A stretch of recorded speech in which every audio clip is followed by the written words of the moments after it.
Hello, hello, beautiful women. So I just wanted to take a few minutes and do what I promised on our last Q&A call, which is address a little bit more information about your brain and cravings.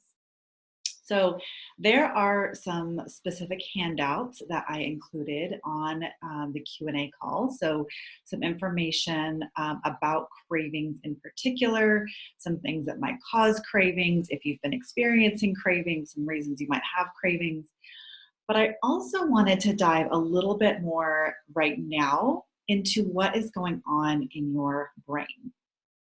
So, what I have found interesting, as some of you have been diving in to do the blood glucose monitoring, is that some people dove right in, which is awesome. Some people felt a little bit worried and maybe didn't start right away. And maybe some people started and didn't really get that far. So, I think there's probably a few things going on. First of all, it is a little bit scary to go try something new. And second of all, there is a part of our brains that wants to hold on and keep things the same. So we talked about this when we were talking about the model and about the thoughts and the feelings that we have that actually are what drive all of the actions that we take. So whether you're taking an action or not taking an action is really a product of feelings that you're having. And those feelings that you're having don't come from nowhere. They come from your brain, and more specifically, thoughts that you might be having in your brain. So again, just to kind of remind you about how all this works together, is that there are physical things that go on in your brain, and there are thoughts that go on in your brain. And actually, these can impact each other, right? So your thoughts can actually have a chemical reaction. I mean, pretty much that's what they are, right? It's chemical signaling in our brains with neurons. And there can be some biochemical changes in the brain that can direct some thoughts. So I really wanted to actually dive into that piece today. I wanted to go into what's actually happening in our brains in this blood sugar cascade. So we spent a lot of time diving into the mechanics of how all of the blood sugar balancing works, right? So we eat carbohydrate, which carbohydrates can be things like, certainly starchy vegetables, but also things like processed carbs, like processed grains, like cereals. Like these are the baked things. These are usually what we think about when we think about carbs. It could just be like straight up sugar, right? It could be honey. It could be honey and tea. Whatever it is, we get some kind of carbohydrate and your body turns that into glucose. So if it's not straight glucose when it comes in, we get some changes that happen in the body. Your body makes it into glucose. And then those carbs spike up our fasting glucose or our glucose levels in general, our blood sugar. And then we get a downstream effect where insulin, which is the hormone that takes that glucose out of the bloodstream and into the cell, which is also the hormone that will tell your cells to store fat. When that happens, that's kind of the blood sugar cascade, right? So we eat something that has carbohydrate, then that turns into glucose in our bodies, and then that's going to create a spike of insulin. And then insulin is either going to have us use that blood sugar or it's going to have us store that as fat. So I want to talk about a couple things here. First, insatiable hunger, and second, unstoppable cravings, and kind of what's happening in our bodies and brains when that's happening. So first up is the increase in insulin will block leptin. So now leptin, I'm introducing a new hormone for you. So leptin is the hormone that inhibits or turns off hunger. So it's like hunger has an on and off switch.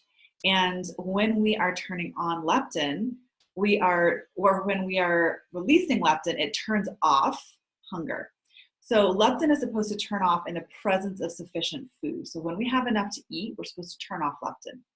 But when insulin spikes, so let's say you ate something really sugary and your glucose spikes, right? And then your insulin is going to spike to meet that need.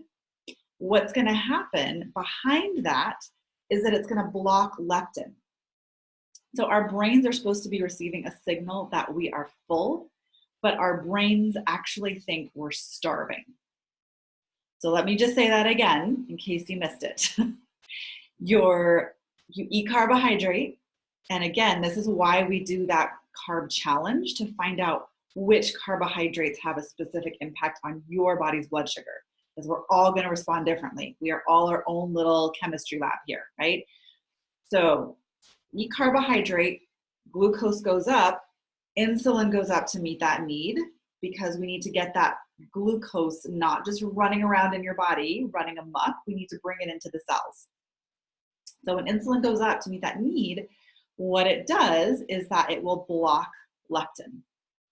So this is exactly the mechanism that's going to drive some people to mindlessly snack or graze, quote unquote, all day, without the ability to get that feedback from the body that it doesn't actually need more food. So people who are constantly grazing, this is what's going on. If it's not like, oh, I read in some magazine that grazing is a good idea. And it's one of the reasons that I don't recommend that people just eat all day, but instead stick to regular meal times. And if you find that you are sticking to regular meal times, or you're trying to stick to regular meal times and you are crashing and burning in between, that's going to tell us more about your response to the carbs in that meal, and or that you aren't eating enough protein and fat with that meal, not that you're not eating enough, or that you should be eating a snack. So just think about this. Think about this for yourself. Do you feel the need to graze? Are you feeling really hungry right after you eat? Have you figured out, like in doing the 7-day carb challenge, that there are some carbs that really spark your hunger, in addition to maybe having some other physiological responses? So this is kind of that insatiable hunger piece. Potentially that insatiable hunger is from that. So we're driving up glucose, which is driving up insulin, which is blocking leptin, which is the hormone that tells your body and your brain that you're full and that you're done eating. All right, so the second piece is the unstoppable cravings. So let's get back into your brain, and we're going to talk about a part of your brain called the nucleus accumbens, which is the seat of pleasure, reward, and motivation. So it's not, I have my little brain here. It's kind of in this like blue area. It's not exactly called out on my brain, so you can't totally see it. But it has kind of an inside and outer shell. So inside its outer shell is this cluster of neurons. And what neurons are just brain cells. So we have this little cluster of brain cells, or neurons, and they're activated by dopamine. So I wonder if you've heard of dopamine. I don't know, maybe you have. Dopamine is a neurotransmitter. So again, kind of neuro, we're just talking about, something in the brain. So neurons are those brain cells. And then transmitter, transmitting information, right? So there's a way that information gets passed in the brain. So dopamine is a neurotransmitter, and this neurotransmitter motivates behavior, which is why actually a lot of life-sustaining activities stimulate the brain to release dopamine. So some of the things that can signal that release of dopamine are sex, eating, and believe it or not, exercise. So some people get the exercise high, some people don't, but a lot of people do. But the brain is no match for our modern environment. So whereas before, like in our primitive days, and actually not that long ago, like if you just think pre the industrial food revolution, which was maybe like 100 years ago, before that, we might have been excited if we like came across a few berries on a bush in the forest, right? We're like, whoa, berries, right? But now we would have derived pleasure from that, right? So when we don't have a lot of overwhelming response, when we're not like overloaded with sugar the way that we are in our modern world, we would have gotten pleasure from those berries that we found on the bush in the forest. And then we would remember where to find them next time. We'd be like, oh yeah, here's that berry bush in the forest. That's kind of important for me to know because there's something wonderful that makes me happy when I eat it.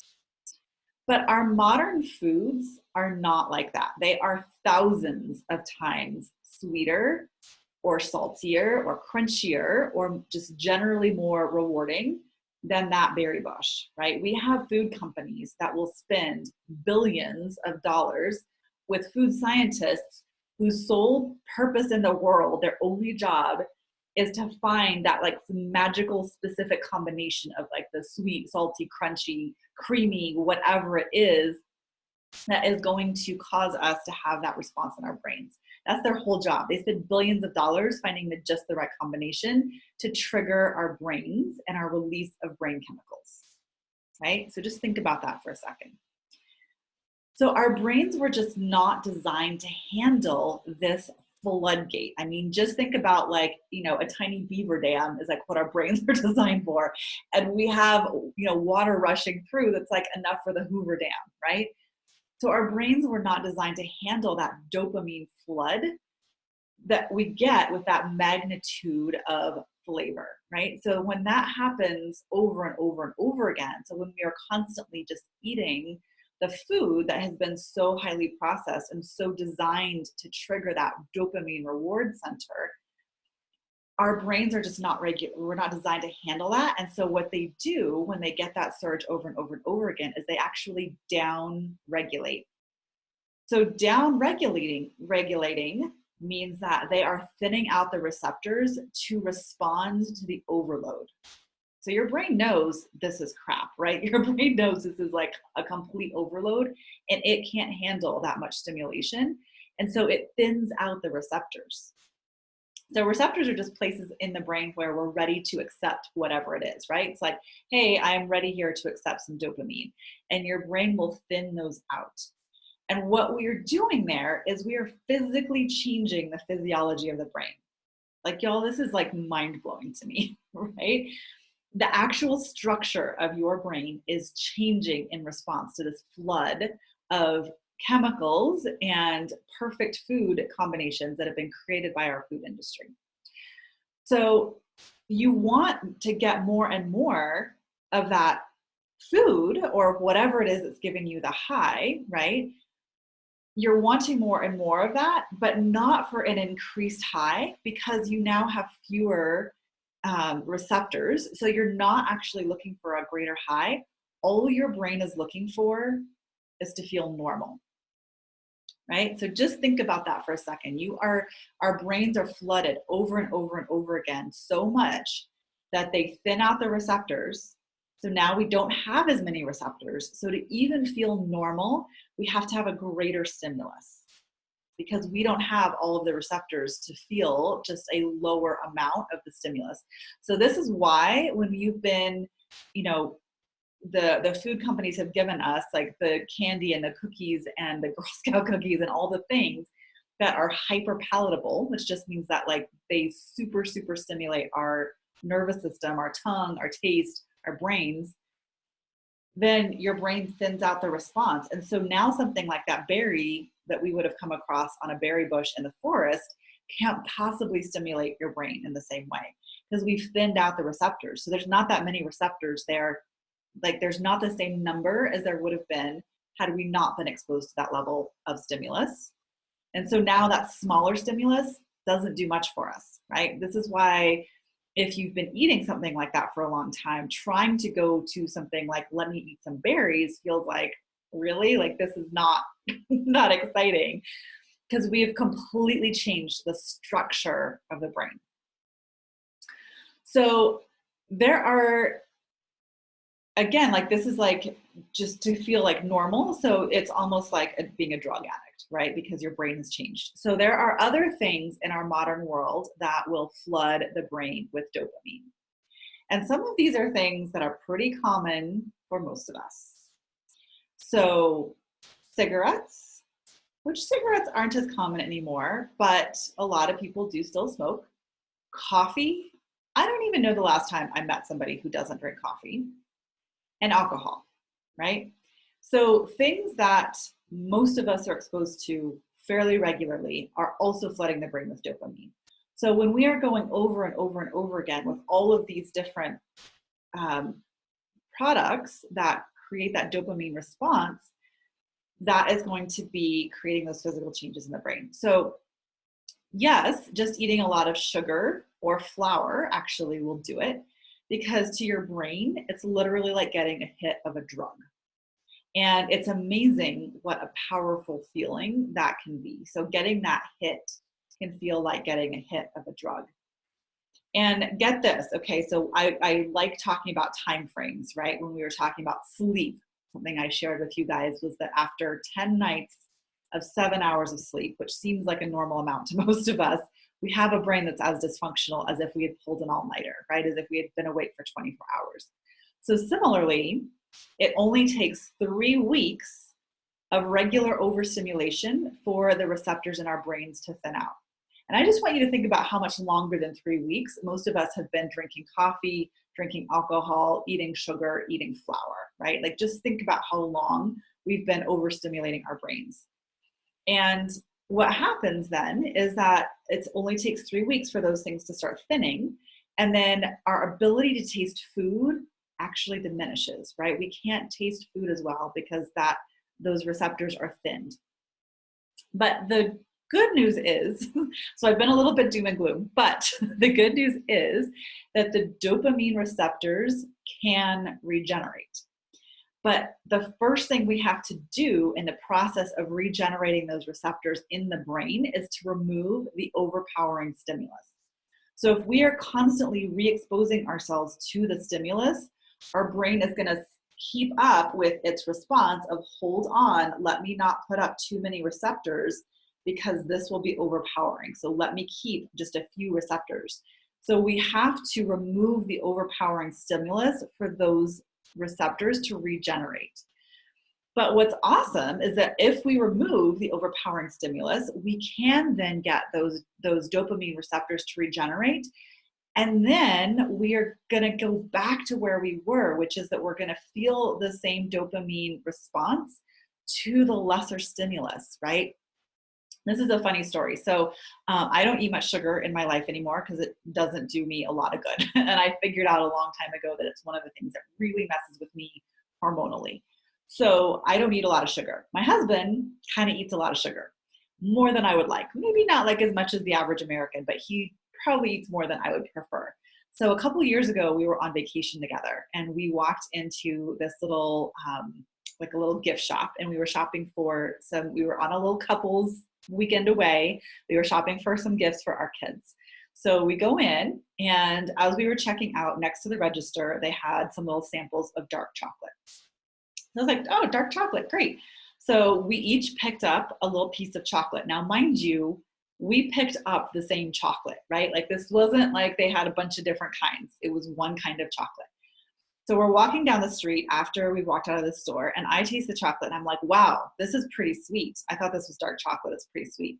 My husband tastes the same chocolate and he's like, ooh, this chocolate's kind of bitter. It's not that sweet, right? Same chocolate. But our brains responded differently because I don't eat a lot of sugar and he eats relatively more sugar than I do, right? But proof that your brain can change. So my dopamine receptors, hopefully after a lot of years of not eating as much sugar, are a little bit more heightened, right? So I taste something and I actually taste a lot more sweet. And again, it doesn't take that long for that to regenerate. So the takeaway message though is that you have to give your brain the opportunity for that to happen. So if you're still going to be like, oh, I'm just going to have this once a day, or, you know, it's not that big of a deal, whatever. If we don't remove the stimulus for a period of time, it doesn't have to be forever, but if we don't remove it for a period of time, our brains are just not going to be able to regenerate in that way. So we have to give our brains the ability to regenerate. The other thing to just know is that some people are more susceptible than others. And this is just true for like everything, right? Like all of our bodies, again, if you hadn't gathered this from what I've told you already, are all just unique. And so we all have different responses to different things. So some people are going to be more susceptible to this kind of dopamine response than other people. And it's just the way our bodies are. But what you will notice is that on the carb challenge that you just went through, or maybe you're still going through a little bit, there are no refined foods. So there were in the carb list, there were fruits and vegetables and starchy carbs and some grains, but there was no Girl Scout cookies on there, right? There wasn't even dark chocolate, because what you're figuring out is which healthy energy promoting carbohydrates really work for you, not just, kind of whatever glucose can come in. So that is really, one of those driving factors with the carb challenge is we're going to find out not just which carbs work for you, but we're going to allow your brain to actually do the healing it needs to do. So if you feel like you really can't stop with the carbs, like it's just like an impossible thing, or you've been trying over the last couple of weeks and it just isn't working for you, let me know, because I have a separate questionnaire in the Better portal. So everyone did like the initial questionnaire, a nutritional assessment questionnaire. I have an additional one that's called a mood questionnaire. And in that mood questionnaire, we can see maybe which neurotransmitters aren't fully firing for you. And if that's true, I use some specific nutrients called amino acids. So amino acids is just what we get when we break down protein, but they are the precursors, like the building blocks for neurotransmitters. And for some people, that amino acid therapy can help if there is this carb craving that is based on those neurotransmitters. So all right, that was your fun brain science for our section on blood sugar. Lots of fun. Let me know what questions you have, and I will see you in Module 3. Bye, ladies.